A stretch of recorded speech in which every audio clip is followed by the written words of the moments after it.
السلام علیکم ورحمۃ اللہ وبرکاتہ۔ پیارے دوستو، ویڈیو پہ آنے کا بے حد شکریہ۔ اس ویڈیو میں ہم بات کریں گے اولاد کا نافرمان ہونا۔ اگر اولاد نافرمان ہو جائے تو ان کا روحانی علاج کیا ہے؟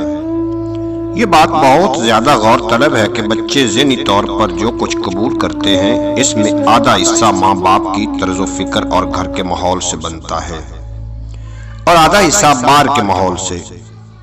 اگر گھر کا ماحول پرسکون نہ ہو اور ماں باپ لڑتے جھگڑتے رہیں تو بچے بھی ماں باپ کی عادت اختیار کر لیتے ہیں۔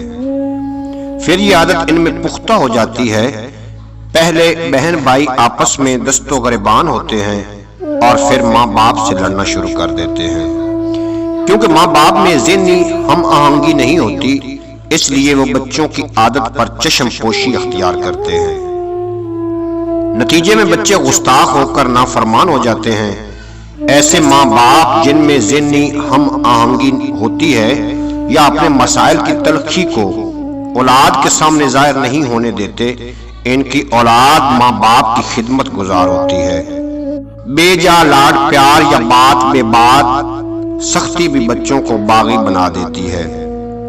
یہ مسئلہ نہایت تکلیف دہ ہے۔ اللہ تعالی والدین کو اس سے محفوظ رکھے۔